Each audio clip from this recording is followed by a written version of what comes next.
নমস্কার বন্ধুরা, common admission portal West Bengal state council for vocational training এবং West Bengal state council of technical and vocational education and skill ডেভেলপমেন্টের সব থেকে গুরুত্বপূর্ণ একটা নোটিশ কিন্তু প্রকাশিত হলো।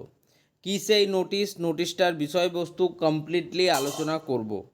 তো তোমরা জানো ডাব্লিউবিএসসিটির আন্ডারে যারা পলিটেকনিকে অ্যাডমিশান নিচ্ছিল, তো তাদের ক্ষেত্রে পলিটেকনিকের ফার্স্ট ফেজের যে অ্যাডমিশান প্রক্রিয়া সেটা ছিল কিন্তু আগস্ট মাসের 1 তারিখ থেকে আগস্ট মাসের 4 তারিখ পর্যন্ত। আজকে হচ্ছে আগস্ট মাসের 5 তারিখ, অর্থাৎ অফিসিয়ালি কালকে পলিটেকনিক ফার্স্ট ইয়ার বা জেক্সপো স্টুডেন্টদের ভর্তি প্রক্রিয়া কমপ্লিট হয়ে গেছে। কিন্তু তারপর কাউন্সিল থেকে একটা নোটিশ দিয়েছে, দেখো, candidates who are not able to submit domicile, migration or school living certificate at the time of admission in polytechnic may give an undertaking that they will submit the same at the earliest before registration. তোমরা প্রত্যেকে জানো যে সমস্ত স্টুডেন্টরা আইটিআইতে admission নিল 2 মাসের মধ্যে তাদের কিন্তু পরবর্তী যে প্রক্রিয়া, অর্থাৎ ভর্তির পরবর্তী যে অ্যাজ এ ডিপ্লোমা ছাত্র হিসেবে নিজের যে রেজিস্ট্রেশন প্রক্রিয়া সেটা শুরু হবে।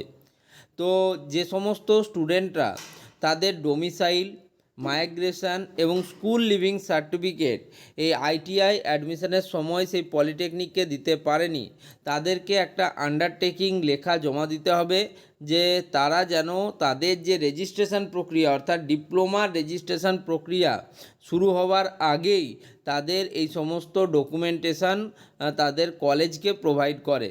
However, in place of migration or school living certificate, transfer certificate issued by the last school attended will also be accepted. তো যদি কারো কাছে মাইগ্রেশন বা স্কুল লিভিং সার্টিফিকেট না থাকে, সেক্ষেত্রে সেই পুরনো বা লাস্ট স্কুল থেকে পাওয়া যে ট্রান্সফার সার্টিফিকেট, যেটাকে আমরা বাংলায় টিসি, ইংরেজিতে টিসি বলি শর্ট ফর্মে, তো সেই টিসি যদি থাকে সেটাও কিন্তু অ্যাকসেপ্ট করা হবে। এটার কারণ কি বলো তো? এটার কারণ একটাই, যে তুমি কিন্তু ক্লাস 10 পাস করার পর বা ক্লাস 12 পাস করার পর পলিটেকনিকে জয়েন করছো, একই সাথে দুটো কোর্স কিন্তু কোনোভাবেই তোমরা করতে পারবে না।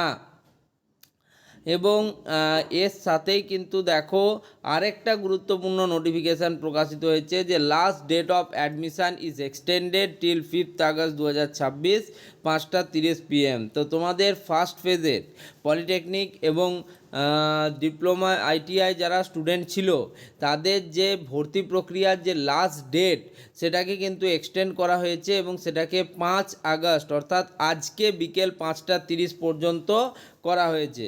আশা করি তোমাদেরকে বোঝাতে পারলাম। এবং এই যে নোটিশগুলো তোমরা দেখছো কাউন্সিল থেকে প্রতিনিয়ত আপডেট হচ্ছে, পরিবর্তন হচ্ছে এবং তোমরা হাতে পাচ্ছ, এগুলো কিন্তু মোস্ট ইম্পর্টেন্ট এবং অ্যাকিউরেটেড নোটিশ। কারণ এগুলো আমি কোথাও যে কোনো জায়গা থেকে দিচ্ছি না, একদম admissiontested.wb.gov.in এর যে অফিসিয়াল ওয়েবসাইট আছে সেখান থেকে দিচ্ছি। ঠিক আছে, দেখো গভর্নমেন্ট অফ ওয়েস্ট বেঙ্গলের লোগো দেওয়া আছে, অশোক স্তম্ভ দেওয়া আছে এবং তার সাথে আমাদের স্টেট কাউন্সিলগুলি, অর্থাৎ West Bengal state council for vocational training এবং West Bengal state council of technical and vocational education and skill ডেভেলপমেন্টের কিন্তু পুরো ডিটেলস তোমরা এখানে দেখে নিতে পারবে। তাই আমি তোমাদের বলবো তোমরা এই চ্যানেলের সাথে যুক্ত থাকো, যে কোনো রকমের নোটিফিকেশান এবং আপডেট কিন্তু সবার আগে তোমরা এখানে পেয়ে যাবে। ঠিক আছে, দেখো কাল যেহেতু বিকেল 5:30 পর্যন্ত ভর্তি প্রক্রিয়া ছিল আগে, সেই হিসেবে অনেক স্টুডেন্ট কিন্তু এটা রিকোয়েস্ট করেছিল যে লাস্ট ডেটটা যাতে বাড়ানো হয়।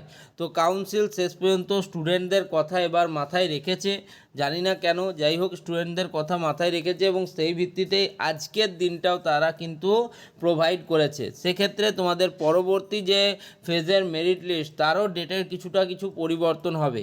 তো সেই রিলেটেড নোটিশ আসলে আমি তোমাদের সাথে অবশ্যই প্রোভাইড করব। এখন এই গুরুত্বপূর্ণ নোটিশটি অবশ্যই বন্ধুদের মাঝে যতটা পারবে তোমরা শেয়ার করে দাও, ছড়িয়ে দাও, যে আজও তোমরা ভর্তি হতে পারবে। ফার্স্ট ফেজের যে অ্যাডমিশন প্রক্রিয়া সেটাকে আজ বিকেল 5:30 পর্যন্ত এক্সটেন্ড করা হয়েছে। ধন্যবাদ।